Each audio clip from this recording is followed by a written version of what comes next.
A very good morning to you. Welcome to Good Morning Port Harcourt, where of course you get all the news and everything happening around Nigeria. And like this, just like this, every morning we have a way of rounding off your morning and a fantastic format. And today on Good Morning Port Harcourt, we have quite a lot lined up for you. First of all, we're going to, of course, give you the headline news, which is, of course, the newspaper review and other news making the headline. And after that, today we are going to be playing a spotlight from what happened sometime last week, where a governorship aspirant declared before the media that he's interested to run for governorship.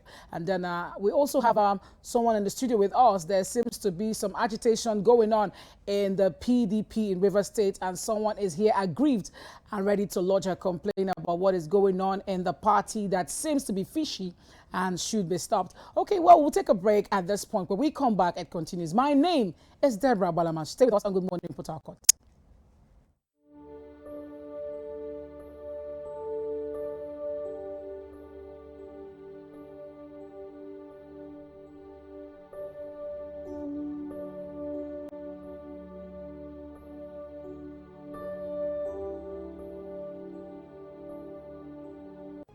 Only one beauty pageant spawned the first Miss World from Black Africa.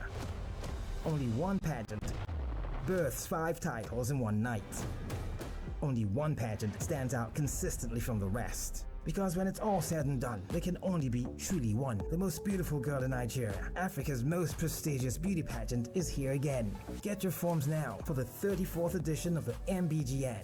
To register, visit www.mbgnsilverbird.com or follow our social media handles at SilverbirdMBGN on Facebook, Twitter, and Instagram for details. Don't be told, you can be the one. MBGN, the true essence of beauty.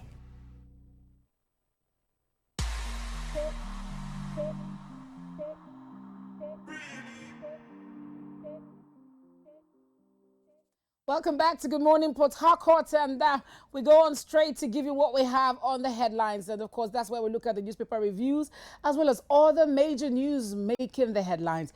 And let's go straight to Daily Independent, where we have that there's a tendency that criminal gangs are planning to bomb worship centers in Nigeria. This is an alert given by DSS. This was released yesterday, and they are warning ahead of time that it looks like there is a signal that there could be signals that there could be bombings in the country, and not just within the Federal Capital Territory or in the north. This one is a nationwide alert, and that is coming from Daily Independent. And then we go on straight to Daily Sun, where we have that DSS alleges plans to bomb worship centers, public places. So this is an alert coming, and let's just get to give you the full docile of that story. Some criminal elements plan to return the country to pre-2015 era reminiscent of improvised explosive device attacks on soft and hard targets in parts of the country, the Department of State Security Service revealed. The Public Relations Officer of the security agency, Dr. Peter Afunaya, raised the alarm in a statement on Tuesday in Abuja. He stated that while the DSS has received reports on cases of such incidents in some areas, it has uncovered a plot by suspected criminal gangs to forge an alliance. Their objective, Afunaya explained, was to launch further attacks on critical infrastructure and other public places frequently visited, such as worship and relaxation centers, especially during and after the holidays and festive celebration. He added that the groups intend to achieve some self-serving interest and cause fear among Nigerians. Well, that is the full story on that. And then I think that's basically most of what we have on most of all the headlines today. So I'm just going to be taking the headlines that are not basically about that, because we have already explained it. I hope that they do tackle that problem and, of course, prevent this. Now there is an alert. What do they do? The security agencies should step up and do what they ought to do, because, of course, we cannot have such an alert and then they stay and let it happen. Is it okay to warn Nigerians, but what role would they play to ensure that on that day these worship centers are well secured and that we don't have this attack? We go to this Nigeria, where it has a 36 states governor tackle federal government, pray court to stop deduction. 36 state governors tackle federal government, pray court to stop deductions.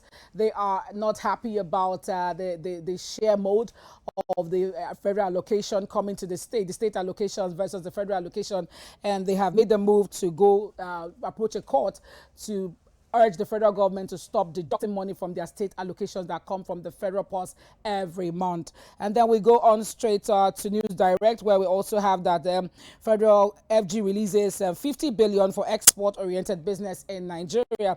They also have the terrorist bomb attack story on their headline, which we have already done justice already to that. And from the Punch, we have obese camp protest as PDP dumps zoning. Screening begins on Friday. There's been a lot of back and forth in the zoning issue in the People's Democratic Party, and it's really been of concern to the Southeast that was expecting that they would have a consensus and just hand it on a platter of gold to a Southeasterner. But this is not going the way that he planned it. I'm talking about Peter Obi, the former governor of Anambra State, who is expecting that the party would have zoned it automatically to the Southeast, as they have claimed, the Indigbos have claimed that it is their turn to have a fair share of the presidency of Nigeria, as that hasn't been done in quite a long time now. I think since after the Civil War, the Igbos have not had a taste of the presidency. So that's what we have on that on the Punch. And then we go to Nigerian Tribune, where we have that DSS alleges plan to bomb Worship Relaxation Center. All the headlines today is basically about this threat, and I think that what they ought to do is ensure that now that there is a signal that this could happen, is to stop it from happening. Okay, well, let's come back home to Rivers State, where, of course, a lot of politicking is going on. There's been agitation. As we speak, there are alleged reports that the PDP National Working Committee might be around, and they're already screening, the party officials are already screening people and exempting some. And we're going to be looking at this matter much later on the show. But first, let us also go to an aspirant that declared his intention to run for governorship of Rivers State last week. Tekena Iyaba from the Okrika dispensation. According to a release that was released on Monday, he said he's not part of the consensus. So this is a video that explains his intention for Rivers State people as he prepares to occupy the brick house. It's no longer the brick house. They've changed that design. So Government House Port Harcourt, come 2023. Let's look at, of course, what happened at the media party organized by the Tekena Iyaba campaign organization. Stay with us on Good Morning Port Harcourt. When we come back from that, we will be having an interview with someone who is in the studio to explain to us the things that are going on in the PDP that is very wrong. We'll be right back.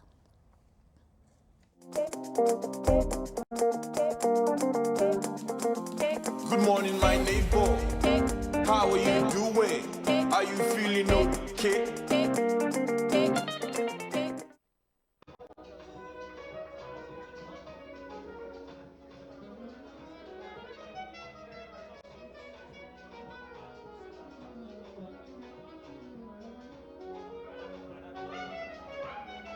A Rivers State governorship hopeful under the All Progressives Congress, Tekena Iyaba says his focus will be the urbanization and industrialization of the state if he gets the chance to represent his party at the 2023 governorship election in Rivers State. I'm one of those who is tired of complaining behind closed doors.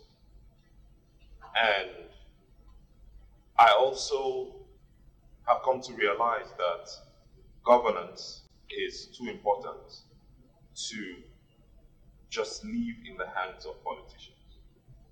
Now, we've gone past the era of, I want to give you good roads, I want to build you schools, and all the promises that we've heard over the years, and have thought properly the way forward for our great state. And what we lack, especially in Rivers State, let me not talk about Nigeria, is structure. Now, how do I intend to create this structure? I have this idea that we must be able to survive as a state without depending on our federal allocation, which is our oil. What happens if Nigeria runs out of oil tomorrow? Iyaba, who stated this while speaking at a media luncheon he organized on Wednesday, with journalists and on-air personalities in Port Harcourt, said what Rivers State lacks is structure.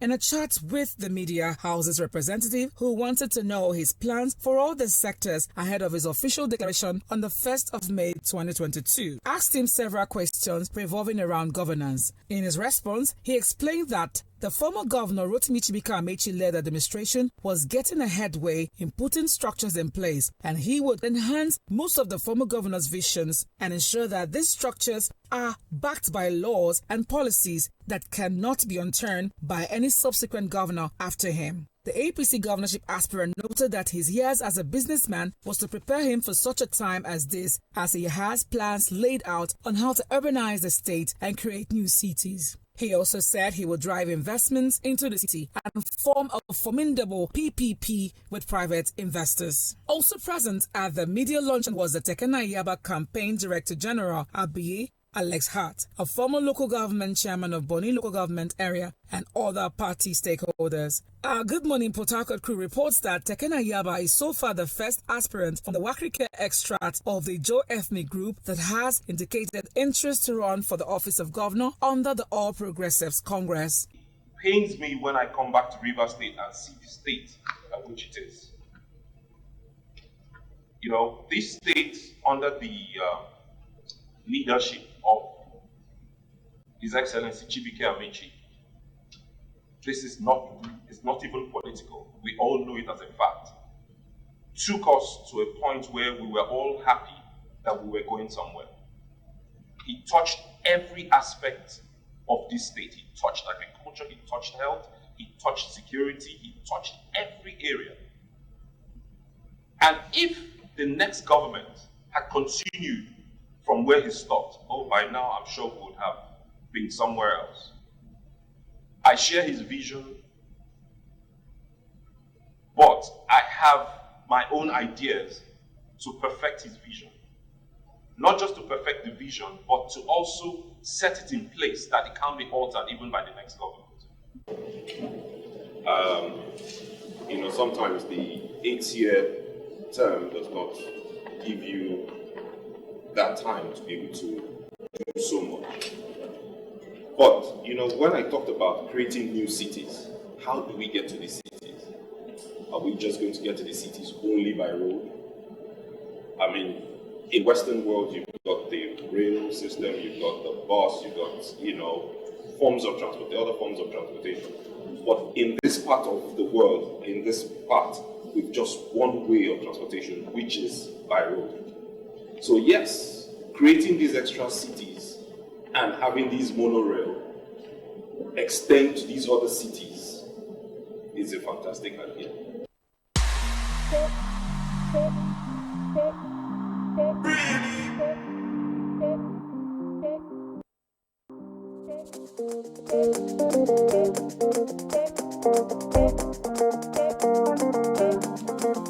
Good morning, my neighbor. How are you doing? Are you feeling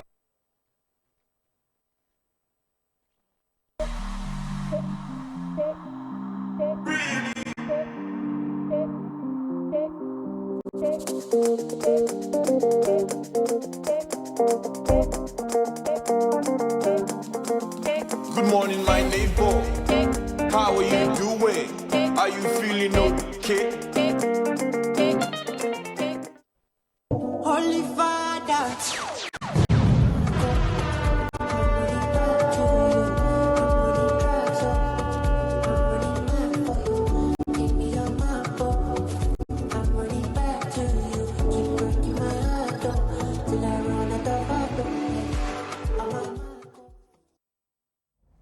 Okay, welcome back to Good Morning Port Harcourt. We go on straight to our next agenda on Good Morning Port Harcourt this beautiful morning. We have someone with us in the studio, Gloria Bomahari. She is an aspirant intending to contest under the People's Democratic Party for the position of the House of Representatives seats to represent Boni Degema constituency in the Federal House of Representatives. And here with us this morning, she is here on the grounds of the fact that as we speak, she's alleging that there is a screening going on at the moment in Government House, Port Harcourt, where some aspirants have been exempted from it, and she inclusively is in the list of people who were not allowed access to the screening point, despite the fact that she has everything. She's even in the studio with her form in her hand. So in case that there might be doubts on the ground that she might just be claiming. All right, she has with her right here her form, copies of it. She has submitted some according to her. So let's get to hear from her. Good morning, ma'am. Good morning, Debbie. Good morning, Port Harcourt. So first of all, we'd like to just, if you can take your form up a little bit. Of course. So that they can, Here's they can my see. form. Okay. Then I have the one endorsed by the national, we submitted in Abuja. So they stamped, you can see the stamp here. So like you said, I'm supposed to be one of those being screened this morning. The entire thing, why I'm in the studio, is to speak out, because like they say, if something is going on and you don't speak, then you've lost your right. Now for us, maybe government, civic study, the social studies students, they said government or governance is for the people and by the people. Now, as a citizen of Nigeria and of Rivers State, I have every right to aspire to even become the president of this country if I so desire. And there's also room for consensus, there's also room for dialogue, there's also room for selection, because that's the trend now. But what I can't understand is the fact that somebody will ignore the fact that I have something like this with me that qualifies me to be screened by the committee that is in Rivers State. Now, if maybe for whatever reason the leadership says, okay, for XYZ reasons, we don't want us to have a primary election, is to call the stakeholders to a meeting and tell us that, look, for instance, they tell me, Gloria, for the Boni Degema Federal constituency, this is the candidate, the anointed candidate. If I feel, okay, I am okay with it, there's no point for me to proceed further.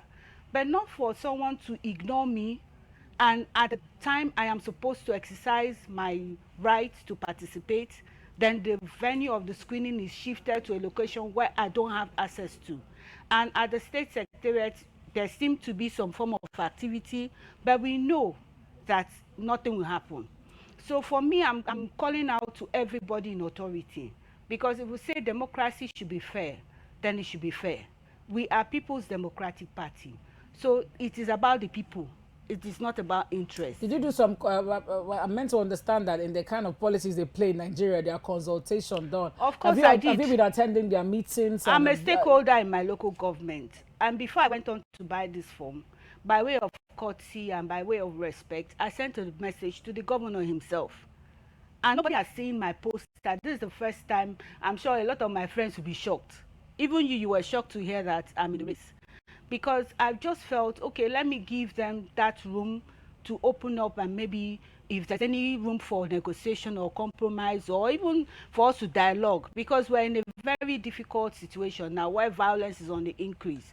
Nobody will want to expose himself or herself to something that will endanger their lives. But what I don't understand is somebody tagging me as being sponsored by somebody that is allegedly working against the government. Well, is a democratic dispensation though, because is there any law that says some certain people cannot run? I want to understand, is there any party constitution that states that? There is no party constitution that states that selected people will run. The electoral guideline for this particular election clearly states the age requirement and every other requirement.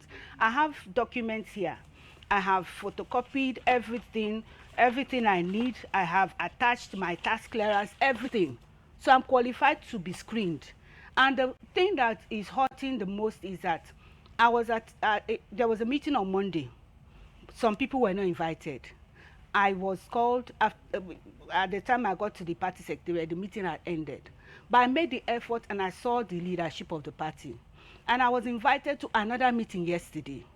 Now, after the meeting, maybe they now realized I was not supposed to be there because maybe I was not the anointed person. Then this morning, somebody, maybe by error again, called me to say they were supposed to meet somewhere. I got to the place where we were supposed to meet, and I did not see anybody. I kept calling, they ignored my call, and the next thing I heard, they're in government house holding a meeting. How does that work? Is it a meeting they're holding or The screening. Okay. That they are having the screening there. So how can you have a screening that's supposed to hold at the state secretariat or at the zonal secretariat? I was even at the zonal secretariat. They were removing cobwebs, telling me that they have nothing to do there, that the governorship screening is tomorrow at the zonal secretariat. I went to the state secretariat. They say, oh, the screening should start between 10 and 11. And as we speak, nothing is happening, and something is happening in government house. So for me, do you have proof to this? Well, it's an alleged claim, okay. But the thing is, it's for them to prove me wrong. Okay. That is why I'm speaking. Let me not speak tomorrow. And they say, why didn't you say anything? Now I'm saying that as we speak, something is happening in government house. If it is a lie, then they should move to the state secretariat. Let us have the screening. If I'm qualified and it is in my destiny to be a member of the House of Reps, no problem. But let me not be deprived of my entitlements. That is the thing. Nobody bought this form for me. I bought it with my money. So for somebody to say, oh, maybe... Just like the APC gave consideration to the female aspirants, did they give some consideration? Yes, they did. I didn't so pay... how much did you get the form for? Everything I spent was about 700. The entire thing was supposed to be 2.7. But the leadership of the party said for women, you don't need to pay for the nomination form. But you only buy the expression of interest. So the expression of interest is about 500. Then you have the 200 for some other fee. And I have receipts for that. Coming on the background of such a time when a court has actually given a verdict that women must get 35%, the court judgment, the High Court judgment in Abuja that came, that says that women should get 35% of at least elective position, not elective position, I beg your pardon, political appointments. Yeah. Do you think this is a good one? Because you have been given form for free, we agree, but look at you here now with your form in your hand and you are scared you might be taken out of the picture. That's the thing. The thing is, yes, I'll give it to the governor. He has done well by saying that some constituencies, like places I have 2 constituencies, one should be for women. I won't take it from him. I will commend him. I even told him privately. I commended him for that. But if you look at it, is it up to 35%? I don't think so. Now, the issue here is not about me being a woman, but it's about me being a citizen of this country. And it's about being my rights not being my rights being infringed upon. That's the issue here.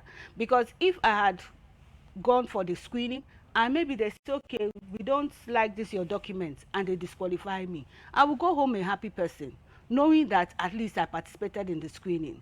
But in this case, I am not participating in the screening because the venue of the so-called screening has been allegedly moved to the government house. So even the primaries now, it means they have already, because there has to be delegates. And I can tell you that there's also an allegation that delegates have already been sorted out. So are you telling me that, okay, why did you sell the forms to us? They would have just told us, oh yeah, let's all come to a meeting and agree this individual will go. Just like the APC tried to do, but it failed flat. Because in a democratic system, you do not do things like that. So are you saying now that your intention of purchasing the form isn't actually to run? No, but if there's a dialogue, you would step down? No, my intention is to run. I never step down for anybody. Okay. People who know me, this is not the first time I'm contesting. I've contested in 2007, where we're even locked up in the car park.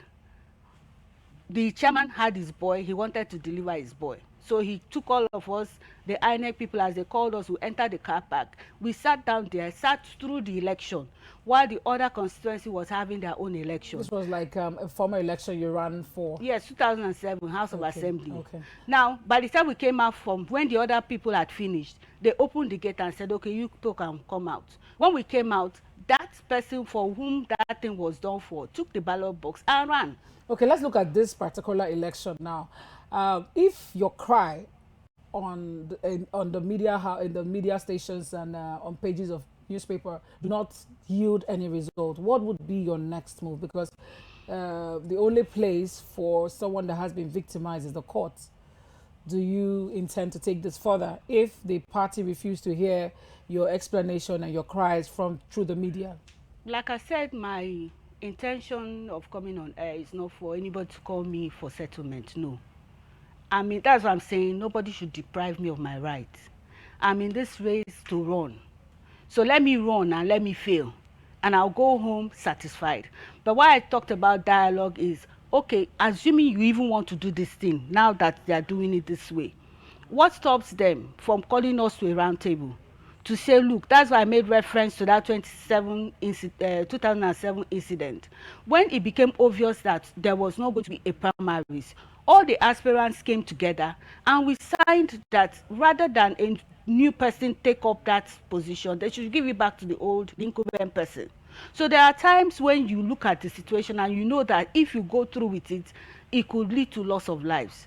Now, for the interest of the general public, you could sacrifice your own interest. That's what I'm trying to say. But not when somebody has not given me the destiny to respond to whether I'll go to court or not. At this moment, I am not thinking of that. What I'm thinking of now is for them to give me the opportunity to participate in this election, because I believe that we have a leadership that listens to the people. So let me just leave it at that. Okay, well, you have been listening to Gloria Bomahari, an aspirant on the People's Democratic Party, vying for the position of the House of Representatives ticket to represent Bonny Degema in the Federal House of Representatives. And you've listened to all her allegations against the People's Democratic Party in Rivers State, saying that it looks as though she's being shortchanged. And this is done without any remorse to call her for consultations and all that. And well, these are allegations, and well, we would actually do our own findings to know the other side of the story. Thank you very much for coming by. Thank you for having me. Thank you very much. But you didn't actually say categorically what you would do if all this dialogue doesn't work out. You didn't say that. That's why I said I take one step at a time. Okay. You know, when you're in the process of doing a thing, if you say, if you don't do this, I will do that, it will look as if you have already planned what you want to do. So people might just say, maybe she wants to go to court from the beginning. Maybe that's why she bought this form. Having in mind that I came from a party recently, I just joined PDP again. Okay. So that's why I'm saying that. So what party were you before that? I was in the APC. Okay. I joined the PDP 2 years ago. Okay. And it's on record that I'm the only woman who has publicly decamped to the PDP. I joined the PDP because I like Governor Wiki. I like what he has done for Rivers people. That's, I told him. As a media person too, you know how it is. You can't hide your stand. You have to. So far we've seen and we've made our own comments. So for me, I don't want to say that if this does not yield the result, I'm going to go to court. I won't say that. But I'm hoping that leadership of the party will see reason, because I'm not the only aggrieved person. There are several of them. Maybe before the end of today you could hear more from other people, but I'm speaking as somebody who attended a meeting yesterday, and I'm talking as somebody who they called this morning, and suddenly I'm calling the same number that called me and the person is not picking my call. That's what I'm worried about.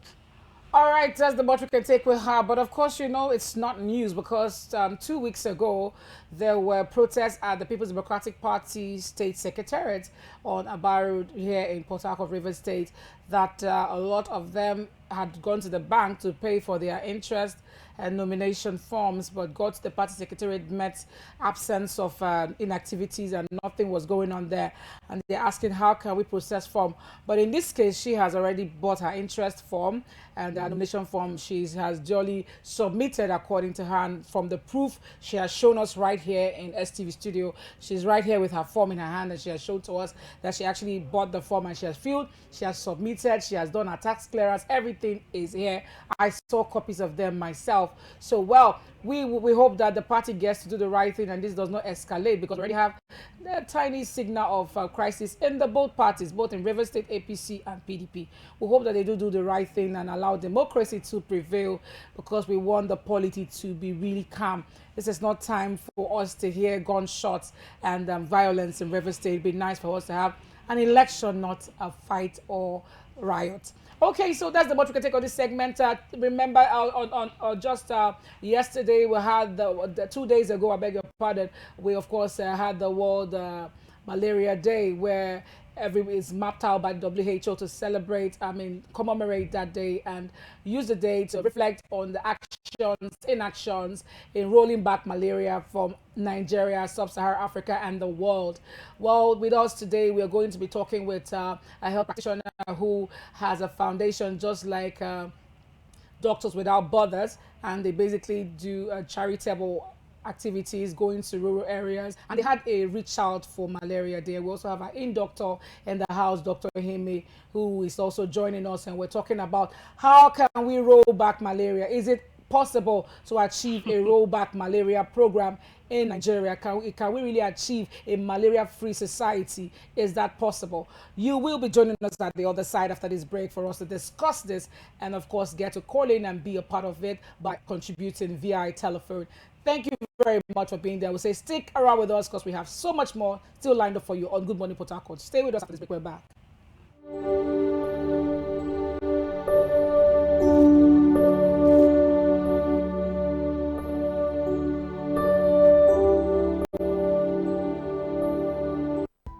With a gradual lifting of COVID-19 restrictions across the country, life seems to be returning to something close to normal. But is it really? The coronavirus is still out there and remains deadly and highly contagious, and only too willing to strike again and again and again. Do not drop your guard. Maintain good personal hygiene, avoid overcrowded places, and more significantly, get vaccinated. Remember, it's never over till it's completely over. This is a message from the Silverbird Group.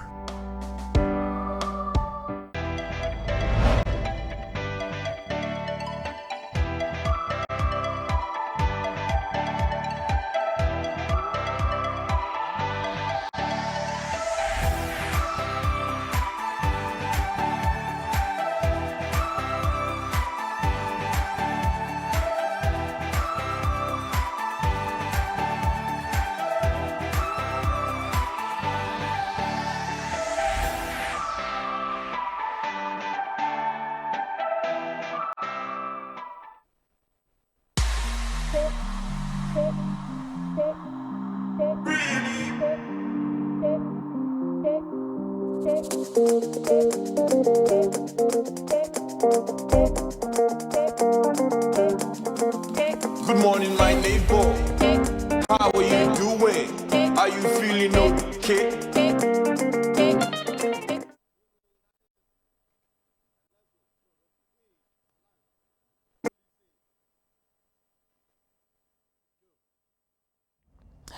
Yeah, thanks for still sticking there with us on Good Morning Port Harcourt, coming to you live from Silverbird Television right here in the Garden City of Port Harcourt. Wherever you're watching from, we say to you, let us have a good time on TV every morning, 11 a.m. to 12 noon.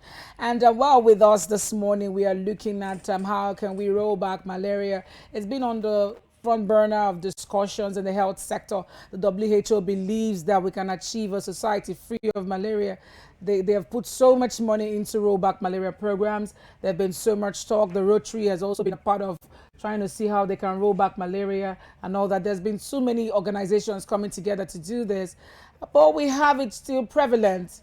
It is believed that millions of people die as a result of malaria on a yearly basis, and this is not still good at this time. And malaria can be more serious than you are thinking. It's not just malaria can be acute. With us this morning, we have Aaron Spieth. He's a medical practitioner and also the founder of a foundation that is dedicated to making sure that health is given attention in the country. And he goes beyond River State. They are an international organization trying to see what they can do to contribute their quota for free, just like you have organizations like Doctors Without Borders. So good morning and welcome to the program. Good morning, Debbie. Thank you for having me. Good morning, Port Harcourt. Okay, so I understand that your organization went all out 2 days ago when they had the rollback, the Malaria Day celebration, which is earmarked by the WHO, and they did quite a lot of activities. Can you tell us what you guys did on Monday, and how does this actually help to roll back malaria in Nigeria? Thank you very much. The Aaron's Critical Health Foundation is saddled with the responsibility of sending proper information on our health and of course linking the rural areas to the urban centers. So we also give our free medical services, just as you mentioned. So to commemorate World Malaria Day, we had a rally on the 24th.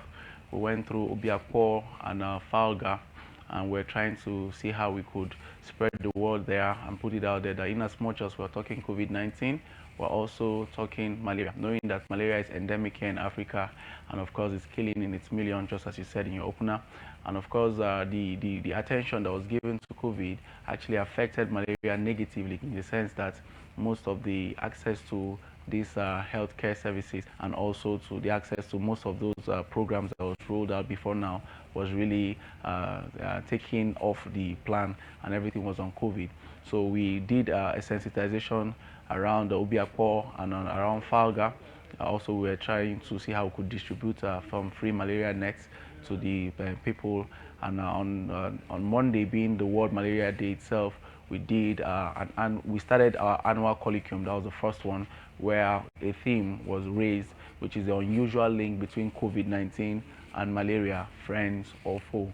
So we got reputable people to speak, professors from various walks of lives, and from the university to speak on the theme, which was well delivered. And of course, the participants went home with this new ideas around COVID and malaria and the way forward. So that's what happened yesterday. Funny enough, people that have actually experienced the COVID-19 illnesses, it starts like symptoms of malaria. Exactly. So they have similar symptoms. So Dr. Eme will be explaining that further for us when he joins us. Okay. I understand that he's already around. We'll take a break to bring him in. Okay. But now let's look at the programs you have embarked upon. What you included giving malaria drugs, and then of course there are preventive malaria drugs that also were given at that rally. And malaria then, treated of course, nets. Treated nets.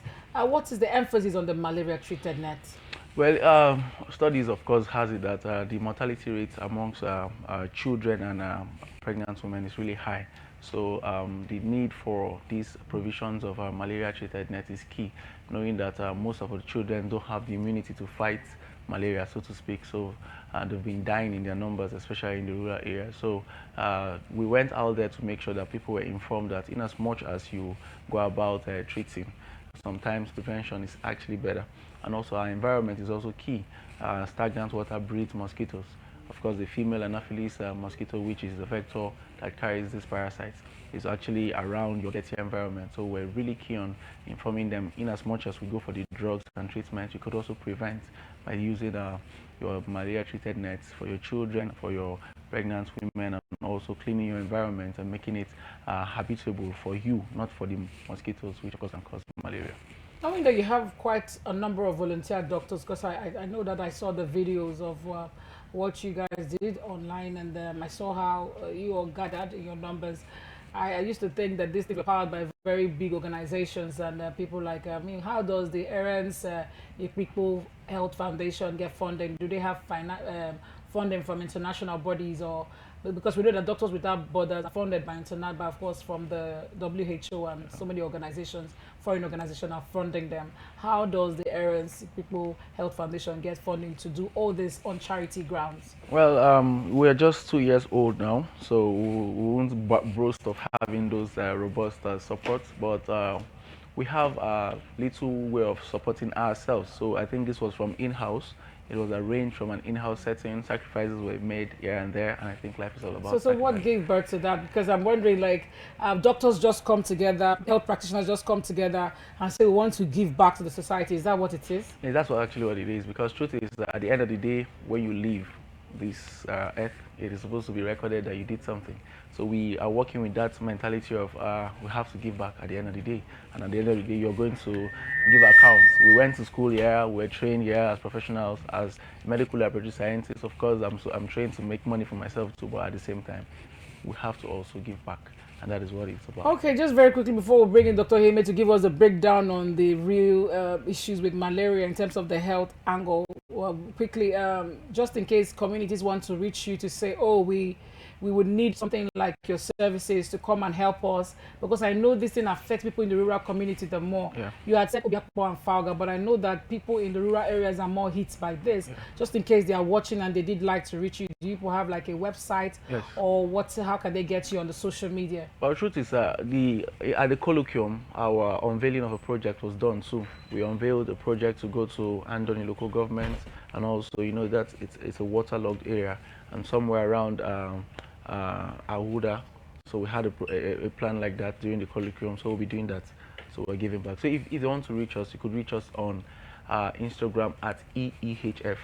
That's at EEHF. Then all social medias at EEHF. So EEHF. that is Aaron's Equipo Health Foundation. Aaron's Equipo Health Foundation. So just the okay. initials EEHF. You could get us there. So yeah, as you said before, as we grow, we are open to sponsors, the government, well-meaning organizations that shares the same vision as ours, and also any other body that has the same vision could work with us. We're open to all those supports, even internationally. I must say this is commendable. I mean, I saw it and I'm like, oh, really? Young doctors, you know, young health practitioners coming together to put this together. It was quite commendable. Well, this is all because you think malaria can be rolled back just before you go. Can Yes, malaria be rolled back? The attention given during the COVID-19 pandemic shows that anything is possible.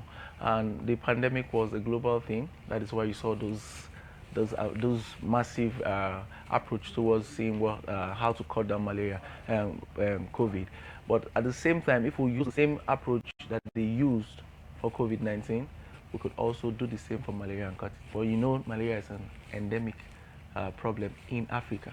So that is why... Repeatedly. No, endemic means it's within Africa. Okay. It's an African problem. Yes. It's not a global problem. Okay. So the politics that be are not taking attention to the endemic situation of malaria. Okay. But since COVID, you understand what I'm saying now. But since COVID is a pandemic, a global thing, you see the finances were there, the supports were there. So whatever you're thinking that whatever threatens Africa doesn't get that much. That is what it's looking like. Attention. Exactly, that's what it's looking. So it boils down to government. It boils down to our system. Let's start doing ours to save our own, because the world won't do it for us. Okay, thank you very much, Aaron Spieth, Ikripo, for coming by the studio this morning and then sharing your thoughts on how to roll back malaria. He believes malaria can be rolled back.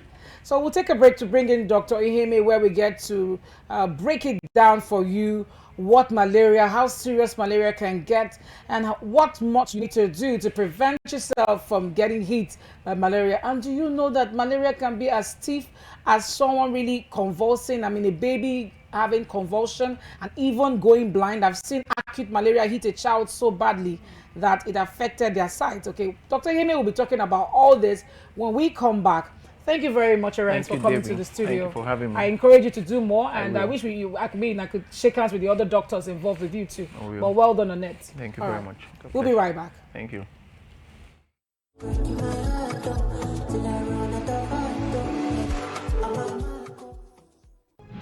Only one beauty pageant spawned the first Miss World from Black Africa. Only one pageant births 5 titles in one night. Only one pageant stands out consistently from the rest. Because when it's all said and done, there can only be truly one. The most beautiful girl in Nigeria, Africa's most prestigious beauty pageant, is here again.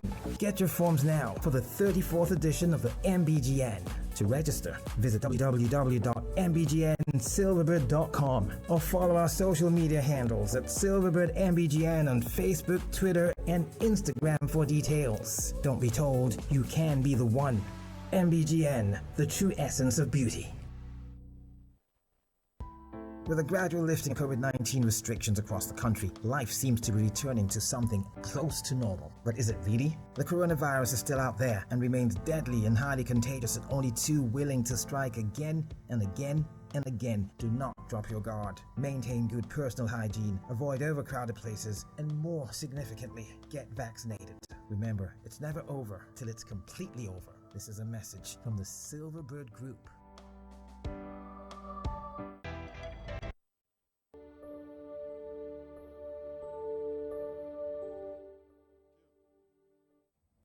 Welcome back to Good Morning Port Harcourt, and we've been talking rollback malaria. You all are well on the 25th day of every April. Is marked as a day set aside by the world to look at the malaria endemic and look at how they can tackle it. Its worst hit is actually in the sub-Saharan Africa. as these people have already taken measures to prevent themselves from getting it internationally. But we have it here because it's prevailing, because we have things around us that make malaria prevailing. The dirty environments and all that, and of course hygiene. So many things contribute to keep malaria around the environment. With us this morning, we have our in-house doctor, Dr. Godwin Ihemi, with us to talk about how severe and what malaria really is. Dr. Ihemi, you're welcome. Thank you very much, Deborah. Malaria is quite a major issue in Africa. You must have experienced what we saw during COVID. COVID, like the former speaker said, it's pandemic. So it's actually a protozoa disease as a result of an insect known as a mosquito. For this part of the world, it's really a particular species that is our major target, our major headache, I would say. Plasmodium falciparum. I'll just tell you that there are 4 types of species. We have the Plasmodium falciparum, ovale, vivax, and malay. So falciparum is the major problem in falciparum. This. Yes, falciparum. Okay. That's the major problem in this part of the world. I'll just give you a little statistics. As of 2020, we had about 241 million cases. You'll be shocked to know that 670,000 died as a result of malaria. And in Africa, we found out that among the population that have died, 80% were children below 5. So it's really a big problem, especially among children. That's why we find out that when they come to the hospital, they are very sick. Basically, the incubation period, when I mean incubation period, is from the time you are bitten by a mosquito to when the symptoms come up, is about 10 to 15 days. So it's possible that you could be bitten by malaria, and I will just say this. Bitten by mosquitoes? Yeah, be bitten by mosquito. I will just say this. The particular one that has really given us major problem is the female Anopheles mosquito. Okay. Yes. That we have several species, but that particular one has really been the problem. So you could be bitten by mosquito within 10 to 15 days. You have symptoms like headache, fever, flu-like symptoms, like you said, similar to COVID, but it's basically a test that will differentiate it. So you could also have headache, abdominal pain, nausea, vomiting, and it could really get severe. And we have people having jaundice, convulsion, and primarily end up being dead.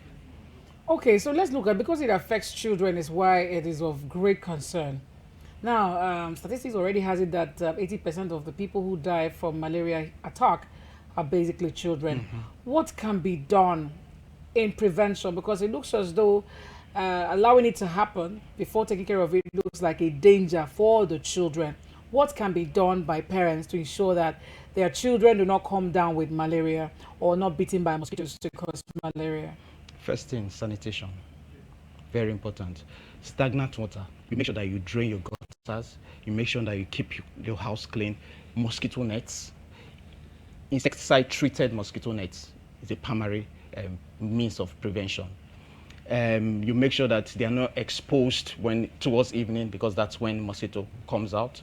They make sure that they wear clothing that cover the exposed part of their body. And basically, once they have symptoms, you go to the hospital, a test is done, and malaria medications is there an are given. immunization for children at infanthood that can take care of preventive measures, that can be a preventive measure to attacking malaria before it comes in, like to boost the immune of the child? There have been researches about vaccines, but that just came out lately. But at the moment, there is none in Nigeria. So at the moment, it is not available in Nigeria. Yes. So a child cannot be immunized against possible attack. No, we don't have presently in Nigeria vaccines against them. So basically, what malaria can be done is the prevention, self-care. Yes, self-care to prevent it from happening. I understand that they have repellents that you can apply on your body, that they can rub on children's body. Do they have any effect? Because I believe I have actually seen one, and I asked, doesn't this repellent have an effect on the skin of a child? Are they advisable to use repellents? Because children must play. And you know, even when you say don't close the door and all that, people might not be able to fleet every day. And sometimes, you know, parents also, they say buy the mosquito net. Not all of them can afford it, you know. So those repellents that are available, are they dangerous to the skin? No, we have a number of repellents, but what you do is that once you get them, you just read instructions. There are some that are safe for children below 6 years, and there are some that it's stated there that it should not be used for children below 6 years. So there are several types. So once you see it, you read instructions. But they've really helped. And but we should also be careful when we use the repellents, because children, you can't control them. They might just put their hands in their mouth and it could be detrimental to their health. But basically, let's keep it simple. Make sure that they are closed, they don't wear exposed, their body is not exposed towards evening, and the repellent should be used with care. Is there any relationship between malaria and typhoid? Oh, that's a very good question. And like I said, malaria is as a result of protozoa. Protozoa, it's what you find in the insects of known as a mosquito. But typhoid is a bacterial disease. It's as a result of Salmonella typhi. It's a bacteria, so they have no relationship. Okay, because people usually would say, I'm doing malaria typhoid test. Why do they always do malaria? Why do they have to do typhoid test each time they get severe symptoms, bringing them down, looking like they have malaria? I've always wondered that. Why do people run simultaneously these two tests? Why do they run it together? I think most of people get it wrong. Most of the mentality of people, the mentality of patients that come to the hospital, it's until you tell them, oh, you have typhoid, that's when it's like a big deal. But I will tell you this, that most of the cases we see are basically as a result of malaria. There are very few cases of typhoid. And let me tell you, the diagnosis of typhoid, it's a process. You do a Widal test, you have to have an increasing titer. You have to do a stool analysis to see the salmonella in the stool before you make a diagnosis of typhoid. So typhoid and malaria have no relationship. Of course, it could when you take untreated water, you know, uncooked food, poor hygiene, there are risks of typhoid. But they are not the same organism. And it's important I say this. Typhoid as a diagnosis is not as common as malaria. So basically what people come with is malaria. They come down with malaria. And I'll tell you, for you to see the symptoms, or if I'm to talk about the symptoms of typhoid, there's what we call a stepladder fever. There's severe headache. There's abdominal pain. This takes me back to when about almost 14 years ago, when I was in UCH Ibadan, and a child, we had a clear-cut diagnosis of typhoid. And when we opened her up, because she had a perforated intestine, when we opened her up and we saw the intestine, it was as if she had gunshots in those intestines. That's how bad malaria can be? No, typhoid. Okay, typhoid can be that horrible. So what I'm trying to say is that if actually a patient has typhoid, it's a very serious condition. So people should not misuse that word, or that term, or that disease condition. So once there's symptom, it's important you go and you do a test. And when you do a test, the test says malaria positive, and you treat it. For typhoid, you see titer values.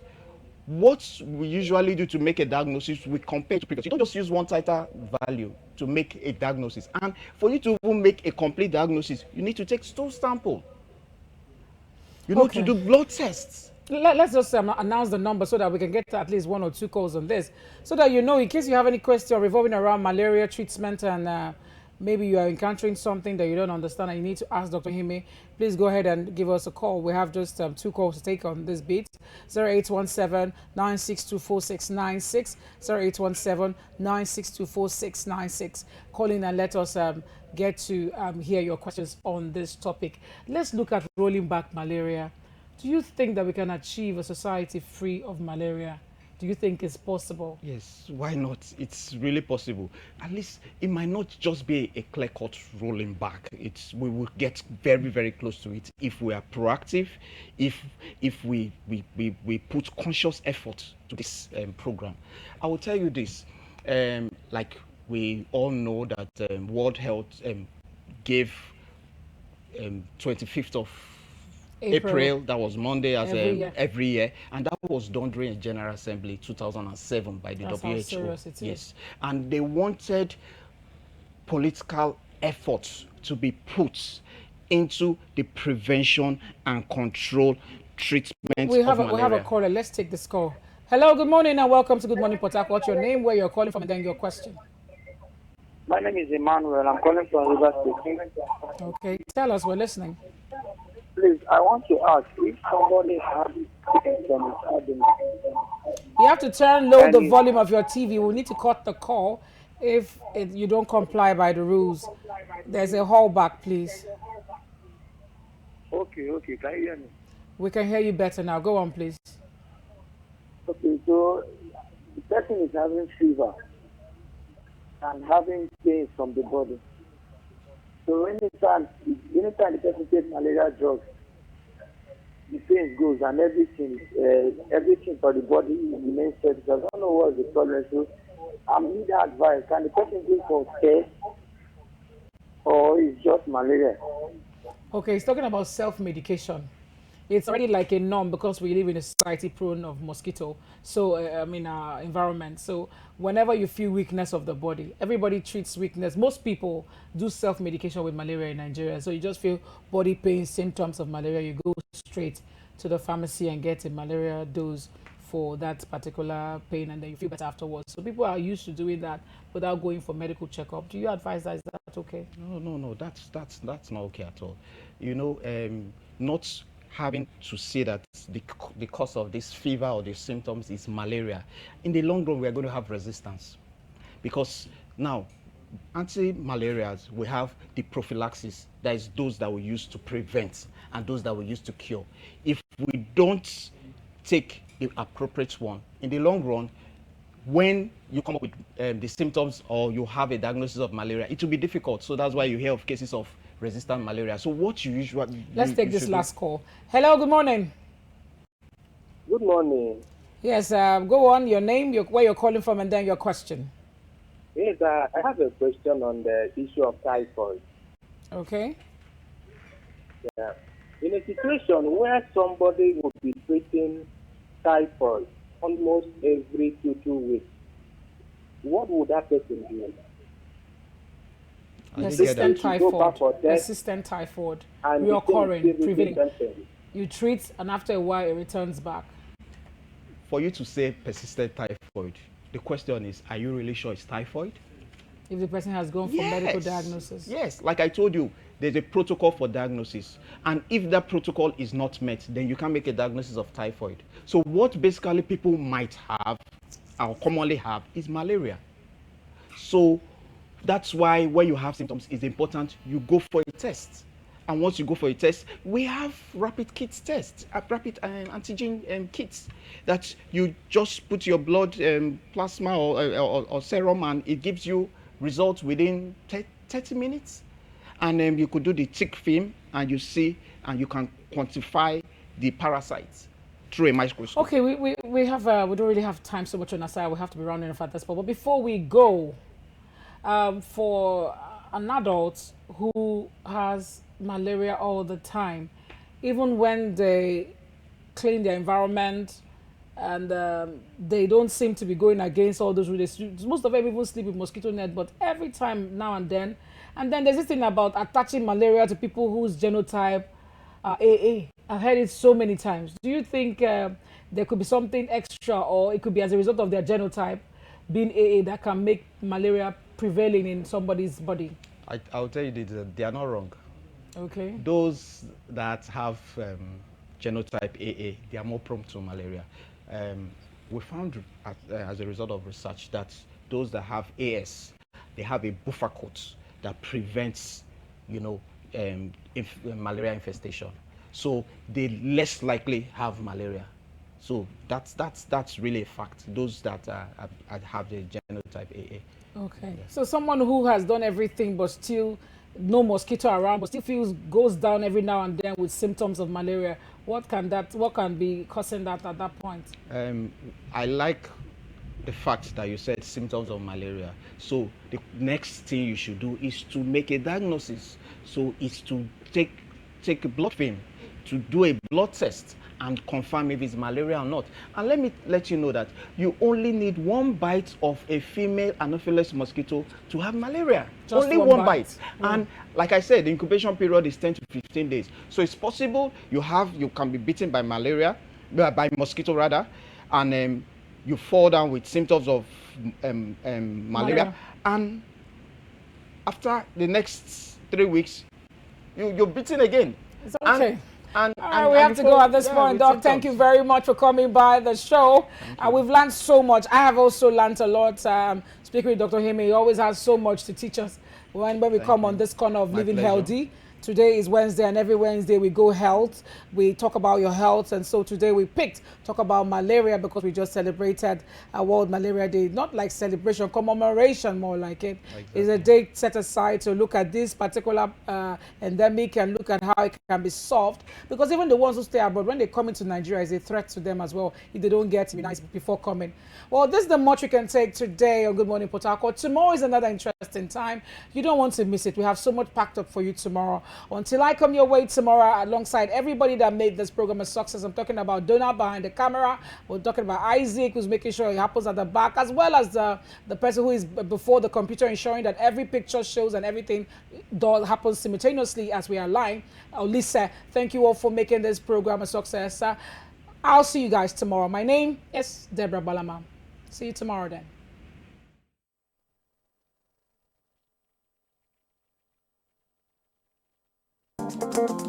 Good morning, my neighbor. How are you doing? Are you feeling okay?